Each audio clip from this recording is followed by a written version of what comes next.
Chapter 19. The Miracle of Life. After that visit, I began to view the world, life and death somewhat differently. The temple and the great emanating Buddha, the priest, and the wind among the lanterns. I had accepted the priest's philosophy, and although it transcended my sense of reason, it also appealed to it. Even more, it somehow resonated within my being. Nevertheless, no philosophy, even the most sustaining, could fully vanquish what I experienced during my first escort flight over Okinawa, or what I felt in the aftermath. Never before had I seen men, indeed my own companions, plunge to their death in that manner. After my first escort flight, I tossed in near delirium throughout the night, the images of that mission flashing through my mind in endless and chaotic array. At times I would awaken, wrenched upright into a sitting position, clasping my brow with both hands, hoping to exorcise it all by a concerted act of will. "Determination," I told myself. "If you have enough determination, you can turn it off and have a little peace." But inevitably, at the first approach of sleep, it returned with diabolical insistence. I could not escape. Over and over, I was accompanying our 15 Kamikaze, watching as the dives commenced. 2 or 3 transformed into savage eruptions of flame and smoke, flames the colour of molten lava, smoke black as the fur of a panther. At times, I was alone with only the boundless water below. Endless water in endlessly varying tones, indigo blue, darkening grey, and subtly glowing pearl, turquoise and brilliant spring rice green. And water alone was all right, yet asleep or awake, no matter how tightly I clenched my eyes and willed it otherwise, I could not exclude the vision of that first ship, and another, and another. Then, inevitably, the entire enemy convoy, dozens of battleships, carriers, destroyers, and other vessels, sullenly balanced there upon the face of the sea, methodically, imperceptibly it seemed at first view, gliding forward, leaving their widening white wakes. The ships swiftly enlarging, the tracers streaking wildly in straight red lines, and the proliferating death blossoms of the flak. Always at that point, I would escape the nightmare with a jolt. It was the falling sensation that nearly everyone experiences at times on the threshold of sleep, but greatly intensified. Then, lying there shuddering, afraid of wakefulness, yet more afraid of sleep. During that night and the days to come, I wondered increasingly what might become of my body at the end of my first and final one-way trip. If I accomplished my mission and struck an enemy ship, what would the explosion be like? No doubt only a shattered second of remaining awareness, unless by some fantastic quirk of fate I were to survive. No. Ridiculous. No one could ever survive such contact. What, I wondered, would become of my head? Would my head be blasted from my body? I could almost see it at times, a charred and featureless blob sinking to the floor of the ocean. How deep was the ocean, there off Okinawa? A mile? More?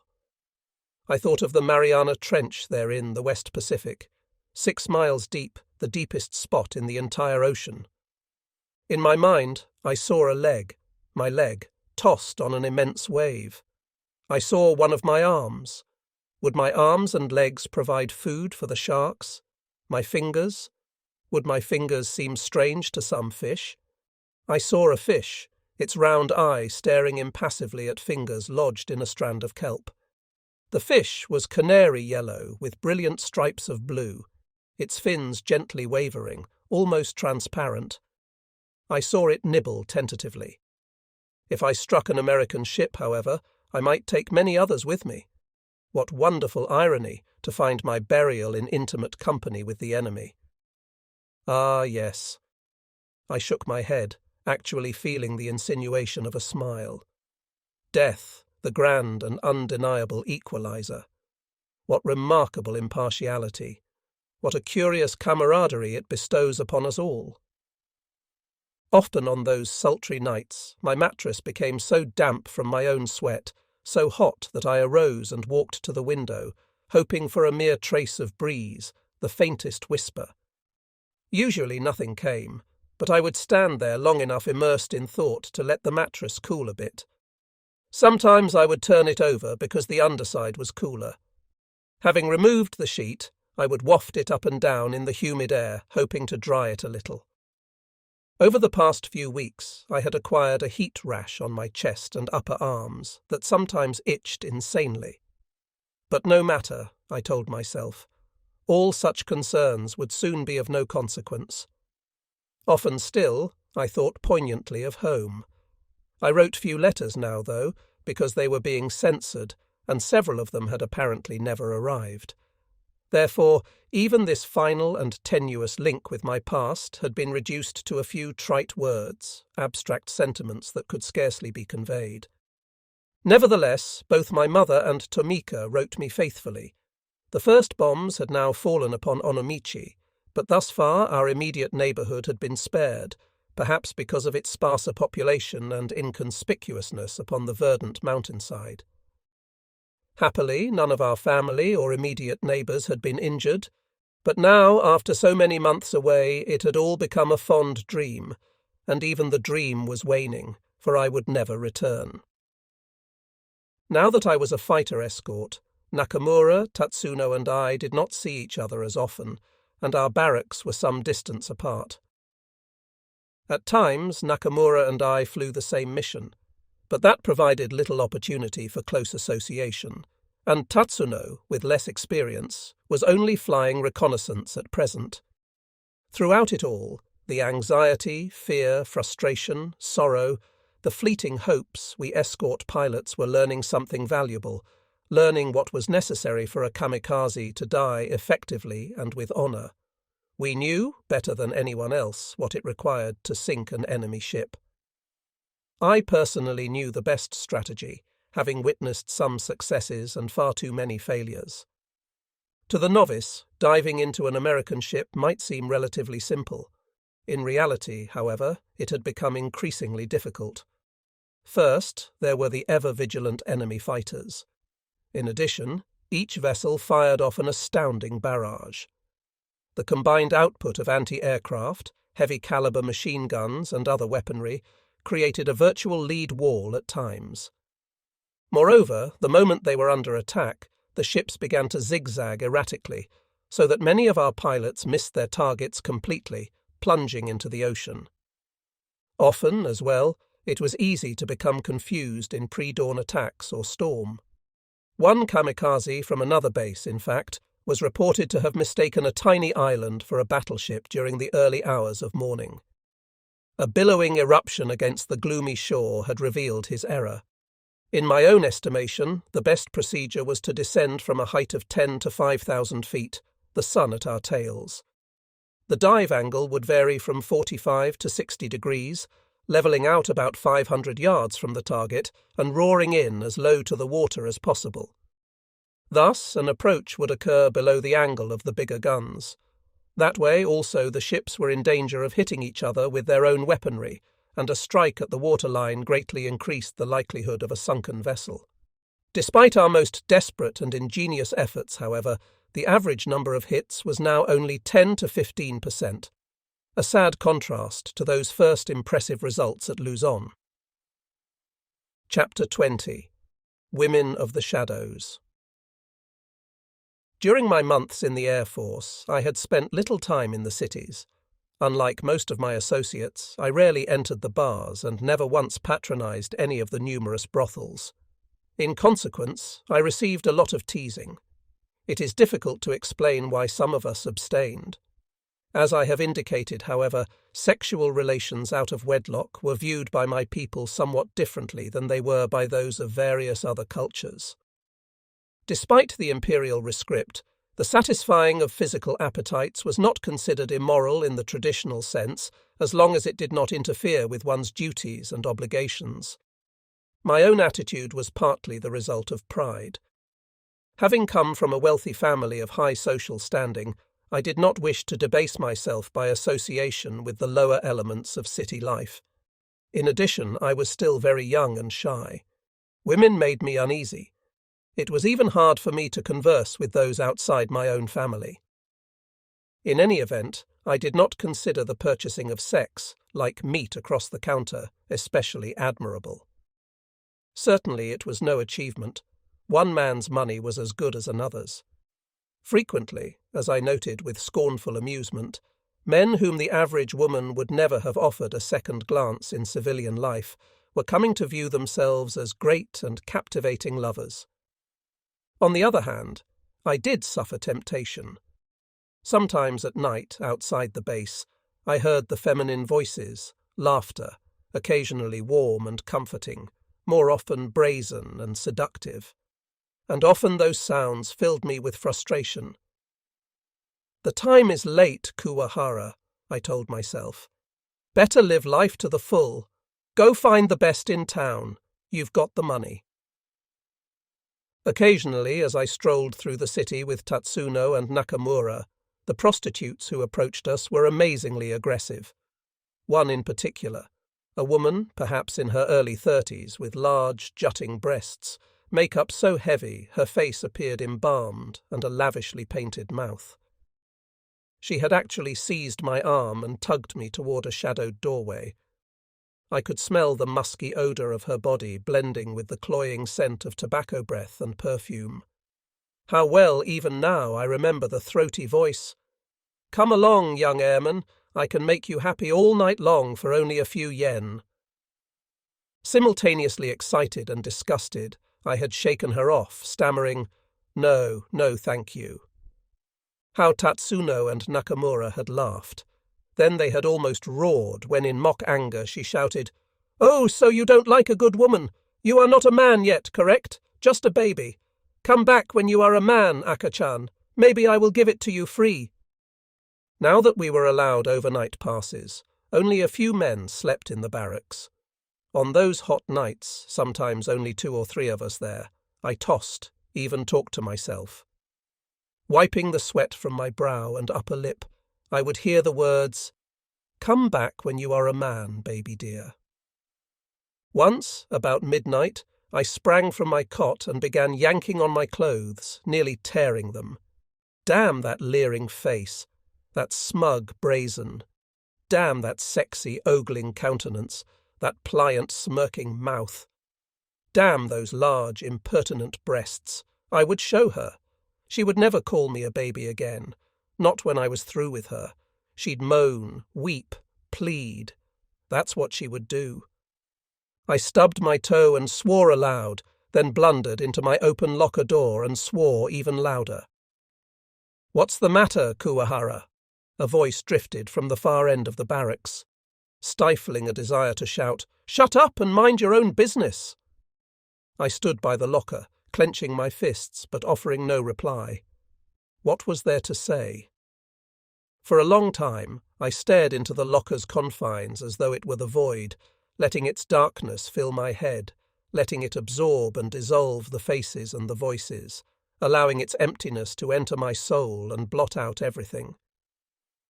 Finally, I lay down again, heaving a sigh.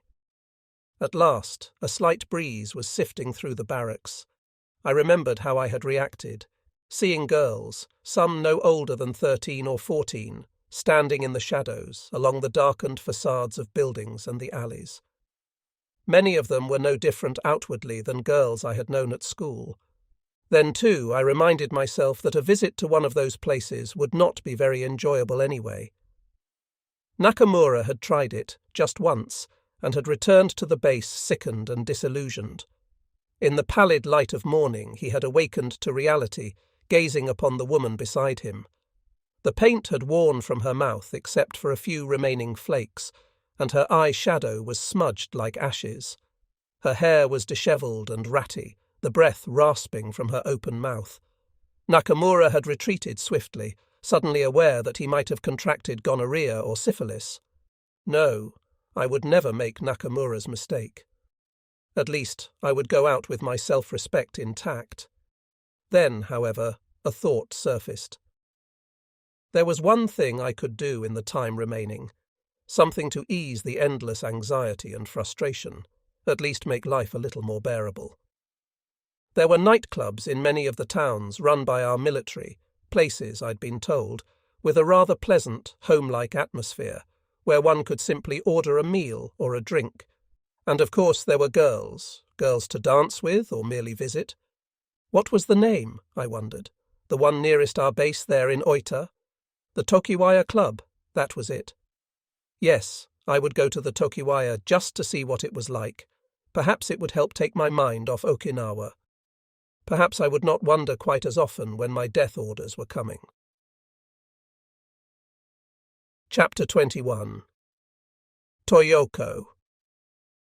An evening in June found me sitting at a table in a secluded corner of the Tokiwaya. My friends had gone elsewhere, and I was there alone, idly contemplating the froth in my glass of beer. Other men were on hand from the base, too many, laughing boisterously at times, dancing spastically, even idiotically in some cases. Or so it seemed to me. This was definitely not what I had hoped for. Such frivolity only depressed me. Sitting there, staring into that glass of beer, I decided that it looked, even smelled, like urine. How long had it been now since I had visited my family? I was struck more forcibly than ever that it had been more than a year. Now it would take a miracle, the miracle of miracles, for me ever to see them again. Why had I come here in the first place? Pushing the glass of beer aside, I leaned on the table with my face cradled in my arms. Yet where else could I go? Where lay escape? Only in that final fatal dive. The rest was simply a matter of waiting. Agonized, waiting. Several minutes had passed, and I was actually almost asleep when a hand touched my shoulder, very gently. "Are you ill?" The words came. Startled, I glanced up. The voice was incredibly soft, the face heart-shaped with high, gleaming cheekbones, the eyes dark and fathomless. Her expression. It reminded me remarkably of my own sisters in times of greatest concern. Inquisitive, yet gentle and compassionate, not the expression of that woman of the streets. "Is everything all right?" she inquired. What fantastic sweetness. There is no other word. "You don't look very well." Momentarily it occurred to me that she couldn't really be interested, not in my personal problems. After all, she was being paid to be nice. It was simply part of her job. Yet there was something about her eyes now, a kind of wistful light that belied such explanations. Her gaze had captured my own almost hypnotically, but suddenly, highly embarrassed, I glanced down at the table. "No, I'm not sick, just, well, thinking." "Ah, so," she said softly yet with strange wonderment, as though my thoughts must have been quite profound, eminently worthy of her attention. The smile flowed, this time with a tinge of mischief, but again the ineffable sweetness. "Would you care to dance?" Forcing a twitching smile, I shook my head. "I'm afraid I'm not very good." Then I was stammering again, terribly humiliated. "I don't even know how, in fact." "That's all right," she replied and hesitated. For one desperate moment I feared that she would leave, vanish from my life forever. "Would you mind if I sat down for a while? Here with you?" I glanced at her again and reddened. Still the same expression. She had never once averted her gaze from my face. "Yes," I said. No. I'd be happy to have you sit down. If you aren't too busy. If you really want to." "Thank you," she said. We sat in silence for a moment, her eyes still upon me while I stared at my hands, gaze flicking up once or twice to meet her own but unable to maintain contact. "Could I buy you a beer?" I asked. "Some dinner?" She shook her head. "No, but that's surely nice of you. Thank you very, very much." Yes, she was like Tomika, not so much physically as the expression, her entire demeanour. I cast furtive glances at the intricate flowered designs on her kimono, silver and gold, and let my gaze descend to the soft white tabi, stockings with a separate sleeve for the big toe. Everything about her was neat and delicate, her hands like those of a ceramic geisha, as were her feet in their woven zori. Yet she possessed those feminine fluid contours that any normal man would regard with fascination. Vainly I struggled for something to say. Conversation with my friends had never been difficult, but now with this woman simply sitting there, steadily watching me. It was a strange situation indeed. "Well," I managed at last. I supposed I should be getting back to the base. Intending to sip my beer, I began to stand, lifted the glass, and accidentally took too large a gulp, half choking. Her eyes were full of amusement, the mischief increasing, and her hand reached out to touch, even press, my own. "Wait, please." Mystified, I sat down again, this time finally staring at her directly. Could it possibly be that she was infatuated with me? Maybe, for some weird reason, even in love. Vain, foolish idea. But what was the answer? "Would you mind greatly if I asked you a personal question?" she inquired. "Ah, yes, I guess so." The imbecilic stammering again. "I mean, no, I don't mind," I blurted, wondering why I had said the simple word no so loudly. People were even looking at us. "It's all right." "Good," she said, "and please don't be offended, but I can't help wondering how old you are." So that was it. I felt myself becoming angry. Almost gruffly, I replied, I'm 20 years old. Why? Why do you ask?" "Ah, so desu ka." She sounded as if that were a marvellous achievement, very respectful. "Is that true? 20? "Hi," I replied even more abruptly. "Why do you want to know?"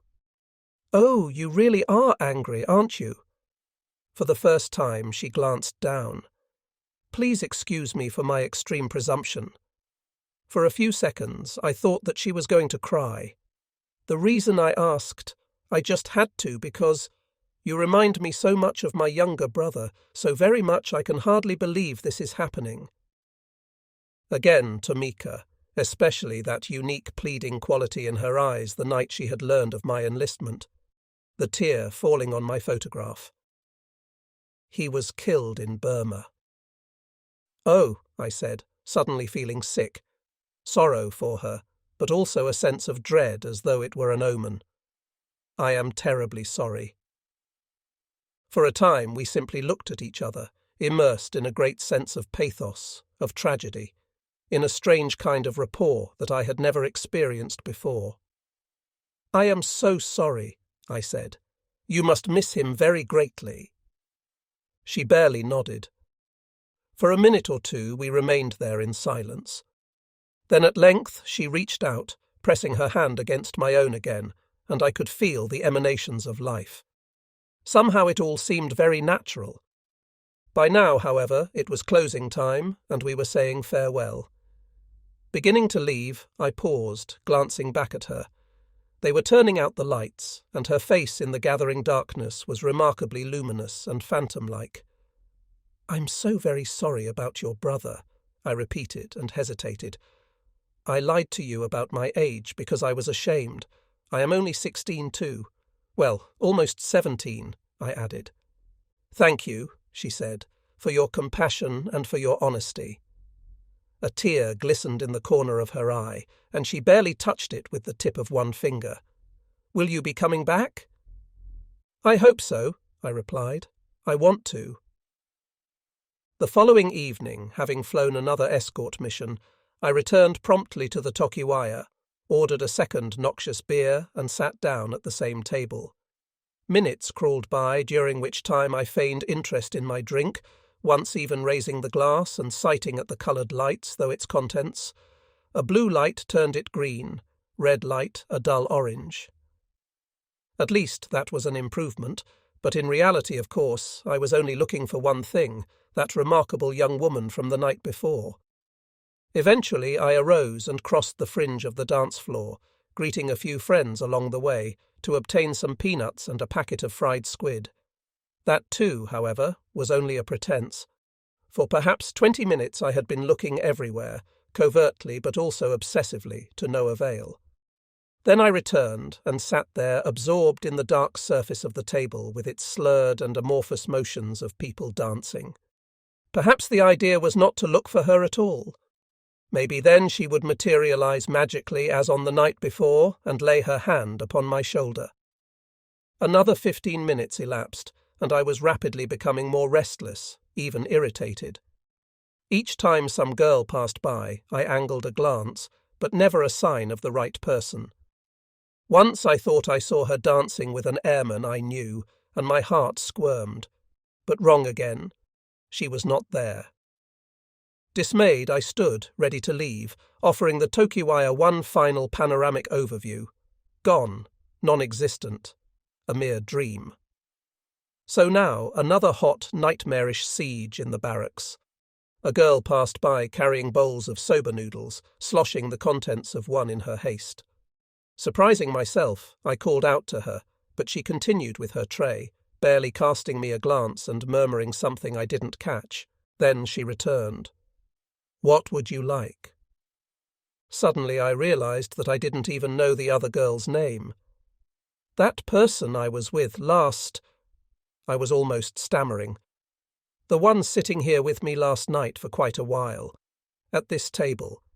Do you know which one I mean? She merely looked confused and shook her head. "The girl with the long hair," I persisted. "Very pretty." My face was flushing absurdly. "Long hair, tied in back." "I'm sorry," she said, "but I just started working here." "All right, thank you," I said dejectedly, got up and walked toward the exit. I closed the door behind me hard, shutting out the music and the laughter, then wandered slowly down the street, hands in my pockets, watching my feet move steadily with a life of their own. Maybe a little walk around town. Maybe I would go see a prostitute after all. That would serve her right, asking me to come back, then not even being there. I spat in the gutter, and my mouth felt dry. Simultaneously I heard the clop-clop of wooden getter approaching rapidly behind me. "Ah, no!" It was the same girl I had just queried. Breathlessly she accosted me. "That girl you were asking for, it's her night off." I offered my thanks profusely, even bowing, and she giggled, clearly embarrassed. "You're welcome." Then she was clattering off again. "Wait," I called. Normally I would never have asked the next question, but now it seemed imperative. "What's her name?" She hesitated.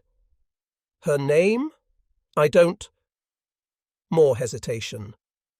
"Maybe it's Toyoko. I think it's Toyoko."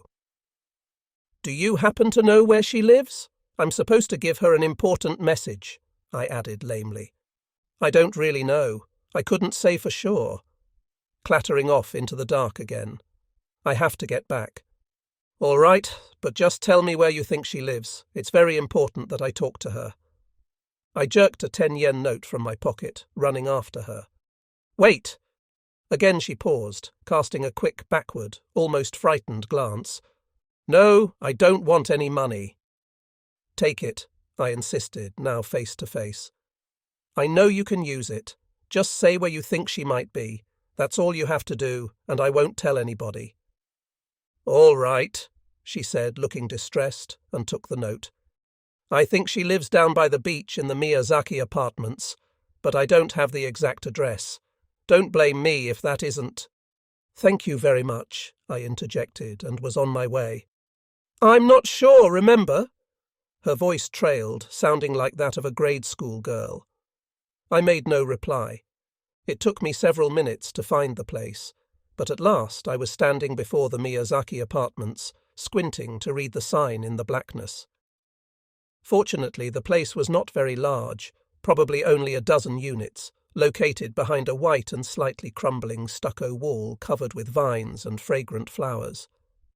The time was only 10 o'clock, and some of the windows were dimly lighted. Moments later I entered the gloomy alcove of the first and peered at the mailboxes. 6 of them, 2 without names. The last one, however, read Toyoko Akimoto, and my heart skipped a beat. Yes, that had to be it. Slipping off my shoes, I mounted the stairs swiftly, almost stealthily, and paused before the door of room 6. A soft light gleamed beneath the entrance, and my pulse quickened. Taking a deep breath, I knocked and waited, fairly burning inside. No answer. I hesitated, then knocked louder.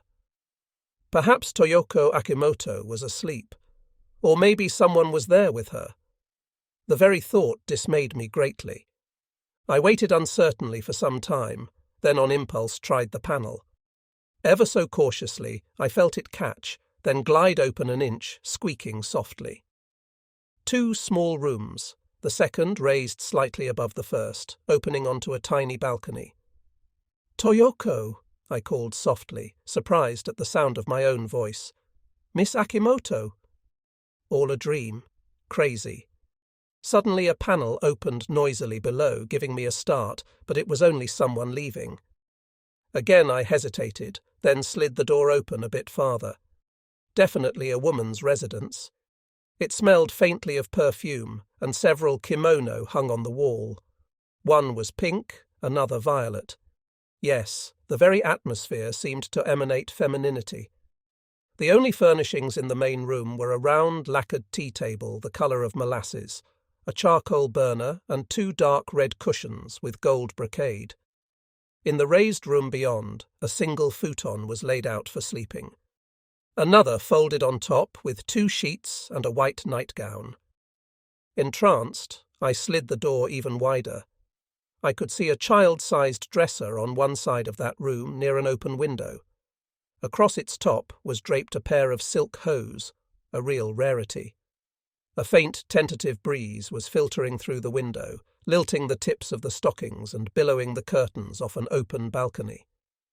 I knew that I should leave, felt the guiltiness of a thief in the night. What if this belonged to a different Toyoko? Or what if that wasn't her name at all? The girl who had given me the information merely supposed she was called that, hadn't even known her last name. What excuse could I give if the person who lived there should suddenly appear? Uncertainly I had turned, on the verge of leaving, unmindful that I had left her door half open. Simultaneously I heard a faint tinkling sound. I turned back, listening. Yes, coming from the balcony, a soft, silvery clinking, a sound that made the hot night a little cooler. It was a sound from my past, glass chimes suspended from the overhang there on the balcony, the breeze running its fingers through them. I craned my neck, peering, saw fragments of glass barely trembling and oscillating, reflecting vagrant gleams of light like miniature stars. Enchanted, I lingered, listening, then gave a start at the sound of a door opening below. Gator clapped against the concrete floor of the alcove, one after another, echoing. Then someone was padding rapidly up the stairs toward me. No escape now. What would I do? What could I say? Wearing a yukata of midnight blue, bent low over the stairs, she failed to notice me before we nearly collided, then glanced up with a gasp of astonishment, placing a hand to her mouth. I struggled to speak, but my vocal cords seemed shriveled and parched. For a moment, we simply stared at each other. She had a large white towel over one arm and looked different enough without her makeup that I was badly confused. Her luxuriant hair was not tied. It flared down her back, still slightly rumpled and damp, smelling of scented soap. "Oh," she murmured, "it's you! You frightened me!" I opened my mouth, gagging the words out by sheer force of will. "I'm sorry," I stammered. "I didn't mean to frighten you, I was just leaving." Making no sense whatever. "I mean, I only wanted to—" "It's all right," she said. "It's just that I wasn't expecting you." This followed by a little rill of laughter that tinkled like the chimes. "I just got back from the bath." "Yes, I can tell," I said, all the more embarrassed. "I can see that this is a bad time, though, so I'd better be leaving. It's just that we're flying a lot of missions now, and—" Again the groping. "Oh, no!" She shook her head, and her eyes met mine as on the night before. Her hand reached out, the fingers barely tracing my arm. "You aren't going for good?" No, I replied with greater confidence. Not for good. Not for a while yet. I'm so glad, she sighed. Please wait just a minute, please. She slipped inside, closing the door, then immediately opened it again for an instant. Don't go away, her voice came. I'll be right back. Minutes later the door opened all the way, and Toyoko was standing there in her pink kimono, wearing lipstick and rouge as she had the night before.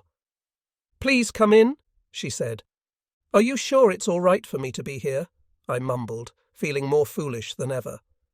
Of course it is, she replied, and her tone was quite motherly. Then she handed me a cushion. It's much nicer out on the balcony, Yasuo. A breeze is coming in off the sea. The chimes were more insistent now, more melodious, and we can look out upon the water. A wide tiled overhang slanted downward beneath the balcony, below which lay a courtyard, and beyond that over darkened alleys, rooftops and trees rolled the ocean. Its surge and roar were gentle but insistent, gradually increasing, and we could see the ragged fringe of white surf welling inward along the beach, then subsiding, reviving again with the next breaker in a long and crashing sigh. Do you like the sound of the ocean? Toyoko inquired. Yes, very much, I replied. Tilting her head back and closing her eyes, she murmured, I love it. It smells so wonderful, and the sound, no matter what the problem, well, it somehow helps. Very true, I said, no matter what the problem. For a moment I reflected upon the fact that soon the ocean would solve all my problems, felt the simmering of soul. Then it subsided with the next dying wave, and for a time I was at peace. I like those chimes, I said. They remind me of the ones in our garden at home. Where did you get them? She smiled, a fleeting expression of fond reminiscence. They were given to me by a friend.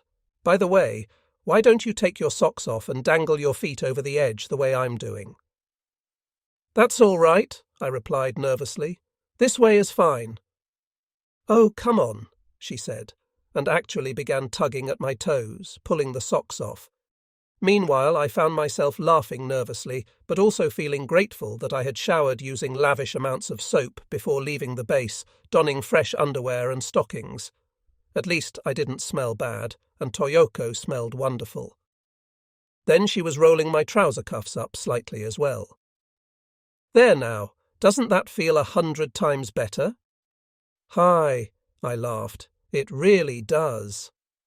In some ways she was like a little girl, amazingly natural and unaffected.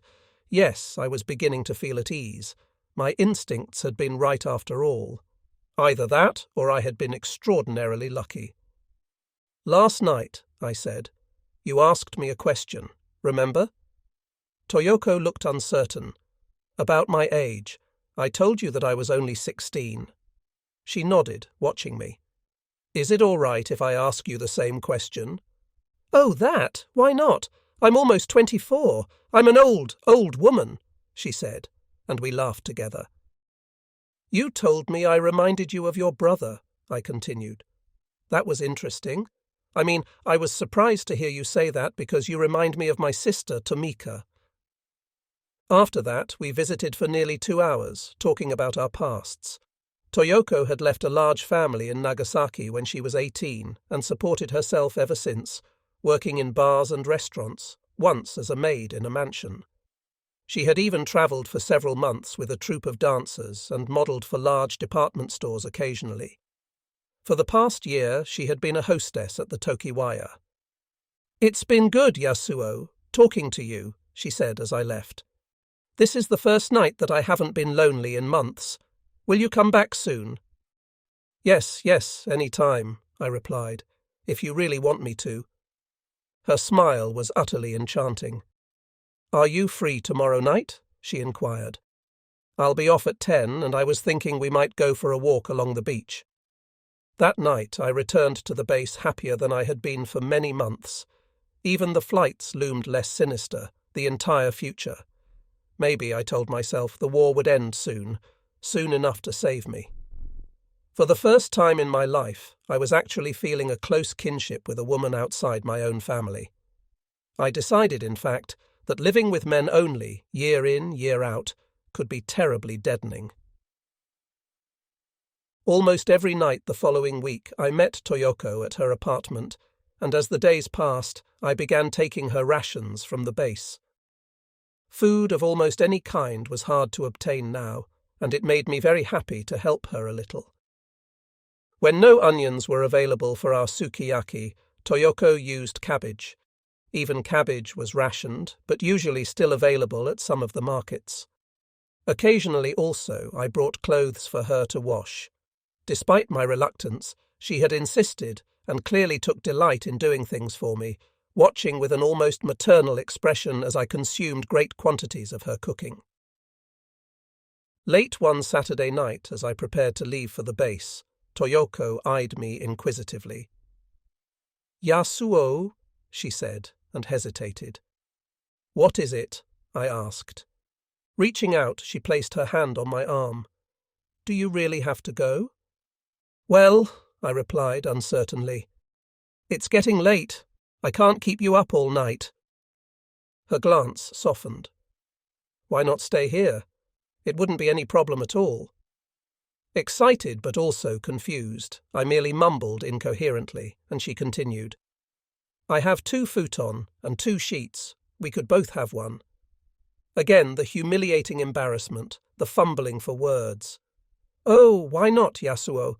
I'll sleep here and you can sleep in the other room by the balcony, in where it's cool. Look, we can even draw the curtains for complete privacy." She gestured gracefully at the diaphanous white veil next to her, barely tracing it with the backs of her fingernails. Toyoko's so-called curtains would obviously afford little privacy, but I decided not to argue the point. By now I was her most willing captive. "All right," I said. "That is very kind of you." It took only a moment to unroll the futon, and I stretched out upon it in the dark, my forearm across my brow, hearing the whisper of cloth as Toyoko undressed in the adjoining room. The chimes tinkled entrancingly almost over my head, and in one of the distant lanes an itinerant noodle vendor tweedled his flute. Chapter 22. Chimes in the Night. I was staying with Toyoko Akimoto regularly now, and it was almost as natural as being with my own family. Despite our age difference, we had much in common, and usually needed little more entertainment than the sound of each other's voices. Sometimes we sat at evening in the rear garden and leaned against a large lichen-covered rock by the wall. Overhead curved the flowering branches of a tree clustered with fragrant yellow blossoms, and occasionally their petals fluttered down upon us in gentle celebration. Often Toyoko placed a stick of incense in a rusted urn nearby, and we would savour the odour, eyes closed for the moment, while freshets of night air flirted the smoke into tendrils and sudden swirls. As much as I wanted to be with Tatsuno and Nakamura, there in those final days, I wanted to be with Toyoko more. I could not, in fact, stand to be away from her for a single night, and the days without her were growing torture. Simultaneously, I was often insecure, wondering how she could possibly be content to spend her free time with one so young as I. Such a natural relationship in one respect, and yet so strange I often seemed to walk in a dream. My friends, of course, were beginning to make remarks. It was, I realized, inevitable, and more than one flyer had begun referring to Toyoko as my woman. Several, unable to disguise their envy, began plying me with questions. Upon returning to the barracks for morning formation, I was met with many a joke and inquiry. "How was it, Kuwahara? Terrific, right?" Or, "Hey, lover boy, how come you never live in the barracks anymore?" Most of the men, however, were unaware of my absence, having abandoned the base by night themselves. As for the others, I made little effort to clarify the situation and usually managed to change the subject. For one thing, few of them would have believed me had I told the truth, and those who did would have ridiculed me mercilessly. Furthermore, I thought too highly of Toyoko to open her private life to the crassness of the Army Air Force. With Tatsuno and Nakamura, on the other hand, it was a different matter. They deserved to have the facts and understand how I felt about the situation. For your information, I told them, this is not at all what people think it is.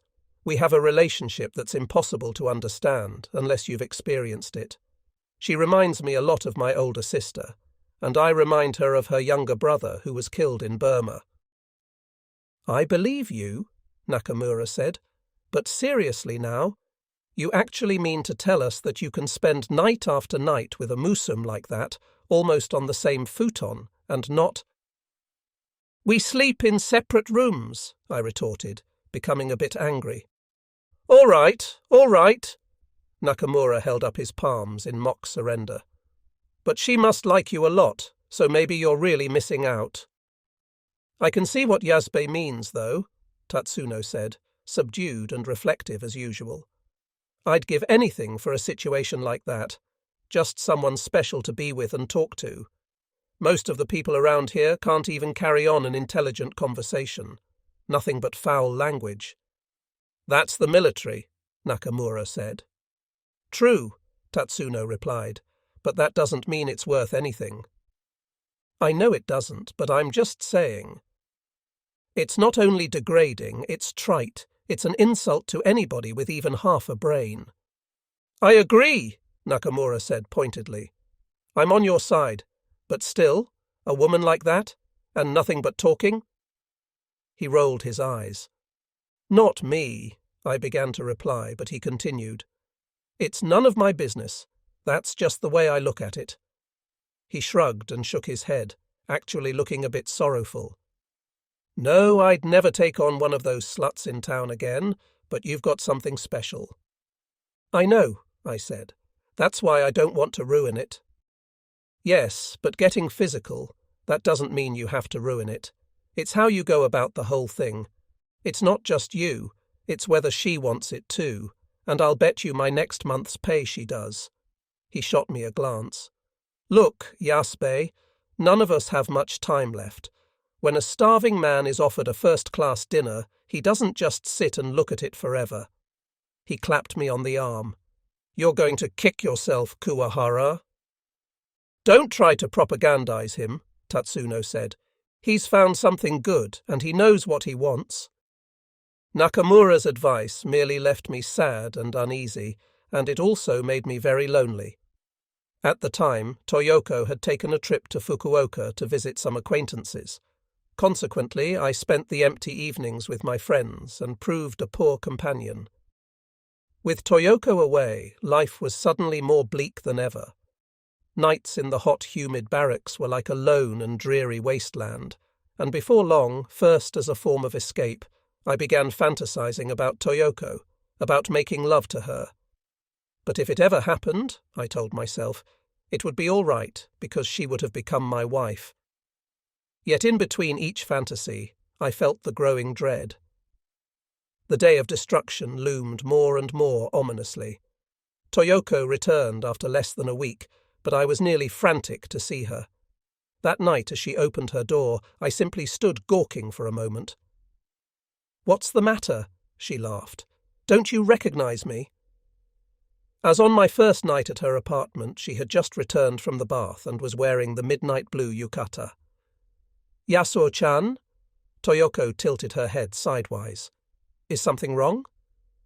No, not at all," I said.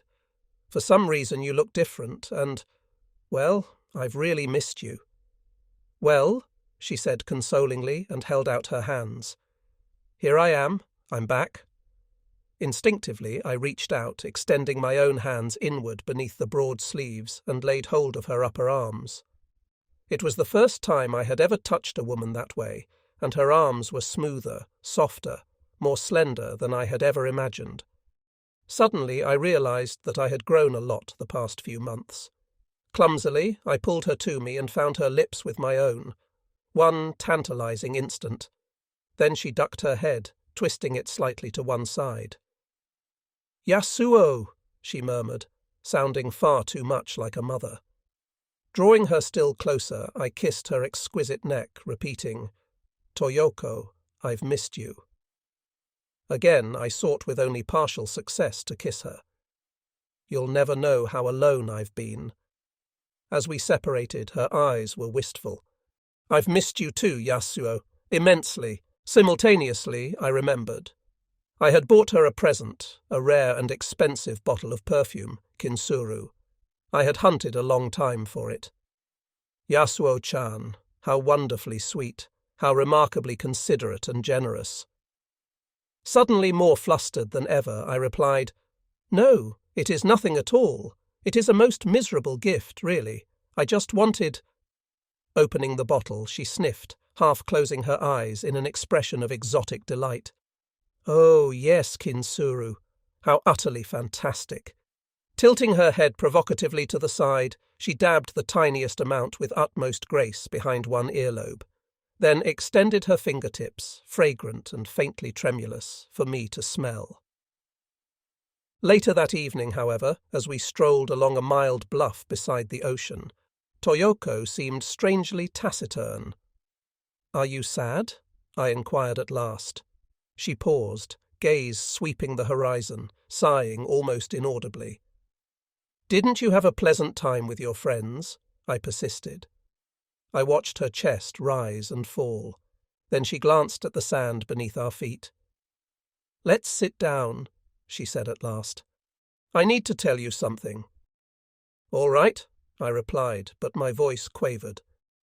As we settled down upon the sand, I felt a sense of dread, almost as though I were on the verge of receiving my final orders. "What is it? What's wrong?" "Promise me first that you won't be angry," she said. I glanced at her strangely. "How can I promise you that when I don't have the vaguest idea what you're going to say?" "Oh," she sighed. "You are angry, aren't you?" The very words she had used that first night in the Tokiwaya, and for some reason they vexed me considerably. "Only because you're making me angry," I retorted. "Just tell me what's going on and quit playing games." "All right," she sighed. "Maybe that's what I've been doing. It's just that, well, that trip to Fukuoka wasn't merely to see friends." She waited so long I was becoming desperate. "So?" I demanded. "Whatever it is, just tell me." Another sigh. "It was to see a man I've known for a long time." I waited, holding my breath. "He's an army officer." Wonderful, I thought bitterly. A 16-year-old corporal competing with a grown-up man, an officer. "What rank is he?" I asked, despite myself. "He's a lieutenant," Toyoko replied. "So it could have been worse, but still. He used to be stationed in Hiroshima, and a year or so back we were going to be married. But after he was transferred a few months ago, he changed his mind. I guess, in fact, that we both did. The relationship was very good at times, very bad at others." She folded her arms, shook her head faintly, and gazed into the gathering night. "Anyway, about 2 weeks ago, he sent a letter asking me to come visit. I debated whether I should go, but finally decided I had to give it one last chance." Again I waited in mounting agony. After we were back together again, though, it became all the more evident that we needed to go our separate ways. "So you mean you definitely aren't getting married?" It was a stupid question on the surface. She had already told me, and I was immersed in a wave of relief. Nevertheless, I had to be absolutely certain. "Yes, that's what I mean. It's good that I went so there would be no question, but it's all past now, and I had to tell you." My heart was resuming its normal rate now, but I was still perplexed. "Why?" I asked at last. "You could have just come back and said you had a nice visit with your friends, let it go at that." "Because," she replied, "I want to be an honest and trustworthy person, especially with you." After that, neither of us spoke for a long time, and I leaned back upon one elbow, wondering. Why, honest with me? Only because I was so much like her brother? Before us lay the sea, breathless at the moment, yet very much alive, filled with faint yet portentous stirrings within its ever-darkening vastness. "I'm honoured if I have become a brother to you, Toyoko," I said. "But if that's all I am, then maybe you'd be better off with your lieutenant after all. Before long I won't be here either." Suddenly, unexpectedly, we both began to cry, uncontrollably, clinging to each other like the last survivors on the ledge of a crumbling world. "No, Yasuo, no!" she wailed. "I won't let it happen." Our tears mingled together, coursing down our cheeks. Yet strangely I could distinguish the taste of her tears from my own, salty as the sea, yet somehow sweeter, far more pure. "I will not let it happen," Toyoko repeated and pressed her jaw against my temple, almost painfully. "The war will end. The war will end in time." Eventually we fell asleep, clasped in each other's arms, but dimly aware at times of the occasional sprinkling of warm raindrops. We awakened, cold and shivering, to the leaden tones of dawn in the far east, a sallow smear of yellow, more like imagination than reality. Toyoko's hair was damp and gritty with sand, and the waves were lambasting the shore on a rising tide, its lacy white fringes sizzling near our feet.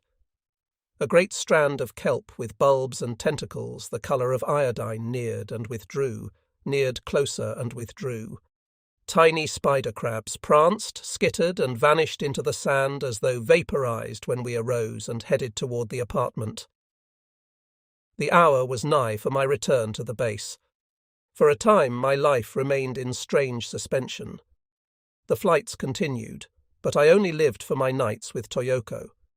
Somehow the prospect of my own demise seemed less real, not quite so inevitable whenever I was near her. Vagrant rays of hope, subtle yet distinct, like the coming of that morning on the beach. For now I took refuge in Toyoko's insistence that the war would end in time, partly because it was so passionate, partly because I believed what I wanted to believe.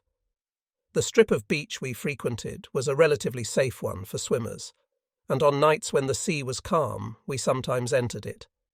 Occasionally swimming out beyond the breakers, rising together upon the gentle swells, feeling perhaps that somehow we might be transported far away on those warm, moon-dappled waters to some enchanted isle of respite, far, far away to a place of perpetual happiness, magically liberated from all danger, from fear and sorrow. A place where the war would never come. Late one night, after just such a moment, we returned to shore, strolling hand in hand back to her apartment, smelling the tang of salt and seaweed mingled with ozone on the breath of a nascent storm. Back in the apartment, with no light but the glowing coals in the hibachi, we changed into our yukata. Once I glanced at Toyoko, seeing a faint red-orange glow against the bare curve of her thigh and shoulder. The rest was in shadow. Then we went out onto the balcony and sat listening to the bird-like wheedles of the soba flutes. Even now, with the war nearing its very nadir, people had to make a living. Somehow, inevitably, life would go on. "There are a lot of lonely people in the world tonight, millions of lonely women," Toyoko murmured. "Are you lonely also?" I asked. "No," she said and pressed my hand. "Not with you, Yasuo. It's just that—" Her hand withdrew. Just that what? Her eyes closed and she took a deep breath. "Oh, I don't know. Why couldn't you be—" "Be what?" I was becoming angry again. "Older? Less like your brother?" She made no reply. I began to tremble. "Am I such a baby to you still?" "No, not a baby. I'm almost 17, Toyoko. Maybe that seems awfully young to you, but age isn't merely a matter of years. I've seen things. I've done things. I know things that other men, millions of older men, don't know, things they won't know if they live forever." The words had simply erupted spontaneously, and I was surprised at them, at my own emotions. Nevertheless, they were undeniable, suddenly overwhelming. "Toyoko, I have to tell you, I can't go on like this. It's driving me crazy. Yes, you were a sister to me at first, but no more. Not now. I want you." "No, Yasuo-chan, please," she murmured. I was stroking her face, her neck, pulling her to me, kissing her eyelids, her ears, her entire face.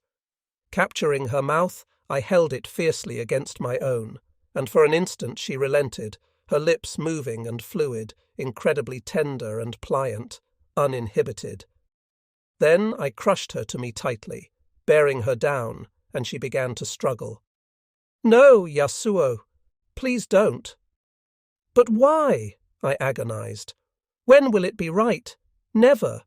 Or only when I'm dead and gone?" Reaching beneath her yukata, I began to stroke her thigh, and the skin was fantastically smooth beyond belief, so hot it seemed to burn my hand. "Toyoko, I need you.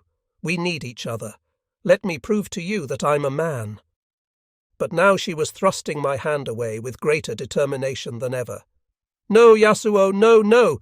It's not right. Not for either of us. Not now!" "But why?" I implored. "When?" Her yukata had fallen open in our struggles, revealing her breasts. I had never seen anything so sweet, so exquisite, so tantalizing. I sought them with my mouth, my hands, my face, consumed in their remarkable softness. But she gave a smothered cry and thrust a knee against my ribs, throwing me off balance. Now we were rolling wildly about, grappling, sobbing, suddenly finding ourselves against the brittle railing of the balcony. Several of the rails loosened from the impact, and 2 or 3 of them fell off to strike the tiled roof, clattering on the paving stones of the courtyard.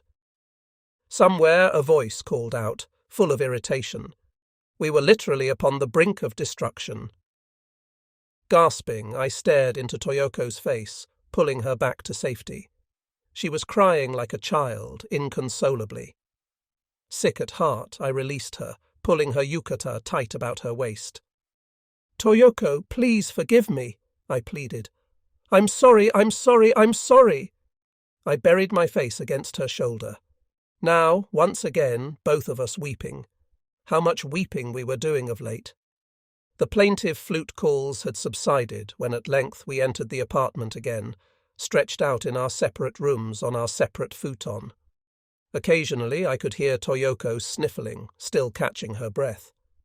Once a tide of anguish and sorrow such as I had never experienced inundated me. "Toyoko, I'm so sorry," I called. "Please forgive me. At least don't hate me." No reply, only the echo of my own voice, dying and forlorn. That and the omnipresent sighing of the ocean. Well, the words came. It's over now. Nothing now but going back to that immense black hole called Oita Air Base. Volunteer for your orders. Maybe they will grant your request early, for surely there is nothing left. Within moments, however, I heard sounds of activity. Toyoko was dragging her futon into my room, laying it out quietly, smoothing its surface with the palms of her hands, stretching out beside me. Then her hand found mine, our fingers intertwining. "I don't hate you, Yasuo." Her voice was still thick with emotion, very frail. "I could never hate you, and there's nothing to forgive. It wasn't your fault." "It was," I protested. "I was the one who forced things." "No," she whispered. "No, shh." 2 fingers pressed against my lips. "It wasn't your fault. It's really mine, and I don't think you're not a man. You are not simply my little brother either. It's just that we've had something so wonderful and special, I don't want to destroy it. Do you understand what I'm trying to say?" "Maybe," I replied. "I hope so." I haven't always been the person I wanted to be, Yasuo, but I'm trying to change. I want to look at Toyoko Akimoto in the mirror and know who she is, to know that she is worthy of her own respect. I want to look into my own eyes and see someone of... She began to cry again, this time almost inaudibly. Someone of value, not simply to be like most of those girls at the Tokigawa and the ones who walk the streets. "You are of value," I insisted. "More valuable to me than my own life. And you are not that way at all. I never for a moment thought of you in that connection. It's just that—" I paused for a long time, trying to collect myself, wondering how to explain it, then scarcely explained it at all. "Just that I got carried away, and I'm sorry." "Shh," she intoned, ever so gently, again pressing her fingers to my lips. "There's nothing to be sorry about. Let's just be together and at peace. Together and at peace. That's good enough." "Yes," I said, and waited for some time. "But I have to tell you something, Toyoko," I continued more calmly. "If I don't, I can never be at peace." "Tell me," she said, "whatever you need to." I hesitated a long time, summoning my courage, for such words are not easily spoken by people of my background and culture, indeed scarcely ever given voice. "I love you," I said, "more than I can possibly say." Her hand tightened upon my wrist, and I could feel my own pulse. Her breath came in long, shuddering sighs, merging with the faint roar of the rising surf and the minuscule clink, tinkle, clink of the wind chimes. The rain was settling lightly again, little more than a dense mist. "I love you too, Yasuo," she said, "ever since that first night." Something seemed to be flowing from her hand into my wrist, into all my veins and arteries tingling in my skin, both pulses now beating in unison. And that first night, Yasuo, we were so lonely. Our breathing was deep and tranquil now, slow and regular. The chimes and the sea would carry us quietly away. "So lonely," she repeated. "So lonely." Chapter 23. Ashes for the Family Shrine. At 7 that morning I awakened. Toyoko was sleeping serenely, and I dressed quietly. Before departing, I knelt beside her, gazing into her countenance. They say love blinds one to the defects of the beloved. Perhaps so, but I had never, from our first encounter, recognized any defects with Toyoko, inwardly or outwardly. To me, she was very near perfection. She was wearing her white nightgown, one with delicate lace on the neck, throat and hemline, and those high burnished cheekbones were glowing more strongly as the morning light expanded. I had never realized how long and thick her eyelashes were, how intensely black, yet the growing light was turning her hair to tints of auburn. Her breasts rose and fell gently with each breath, but now I only felt an ineffable tenderness. Lying there in the lap of slumber, she looked very much like a mere teenager. Only the very faintest lines at the sides of her lips and outer corners of her eyes belied that illusion. In that final moment, I could hear the sound of her breathing, the soft, slow inhalation and exhalation. Even the sound of her breath was perfect. Suddenly it seemed very important that I imprint her entire image within my soul, etch it deeply there forever. Bending over her, I placed my cheek ever so gently against her own, barely traced my lips across her brow. For an instant, Toyoko stirred, her own lips forming the faintest smile, happiness and sadness, wistfulness and mischief, secret things woven from the depths of a dream. Then I arose with infinite caution and left, casting a final backward glance. Sliding the door shut carefully behind me, I descended the stairs with utmost stealth to keep them from creaking. The streets and lanes were quiet at that hour, largely untravelled, and clouds were digesting the eastern sky, gradually excluding the light. In the fields and between the houses, tiny whirlwinds captured dust, dried leaves, and bits of paper. A cold front was moving in from the ocean, bearing the odour of dead kelp and fish along a stretch of backwater. It was one of those rare summer mornings, those curious reminders, even in the midst of heat and greenery, that winter will come again. Nearing the base, I felt the empty tingling in my loins, that inchoate sense of excitement and dread that marked the onset of another mission. Once again, the escort flight, fighter protection, and monitor to the demise of my companions. It was a strange calling, and with the completion of each fateful journey, my spirit inflated more fully with apprehension, indeed, with a sense of doom. Fate would play its unassailable hand, and I was caught up in it, along with my companions, like bubbles on the incoming tide. Who would it be this time, I wondered? Another 15 or 20 men, but lately I hadn't been checking the names. It seemed better that way. Somehow I had convinced myself that as long as I did not view a name on the roster, it did not exist, just as people tell themselves they are not ill until condemned by a doctor's diagnosis. In any event, I had no close friends there at Oita except for Tatsuno and Nakamura. It was better that way. At the base entrance, I held out my pass to the MP, a mere formality now, and he waved me on with barely a glance. The place was beginning to vibrate, and overhead, almost out of sight, a plane cried. I walked faster. It was almost time for formation. The formation was over promptly with the usual, now sometimes suspicious, all present or accounted for reports from our flight leaders to the commanding officer. Next, I hastened to the chow hall, planning to eat quickly and give my fighter a final inspection. I was more cautious in this regard than most, almost punctilious, always wanting to be sure that the mechanics had left nothing undone.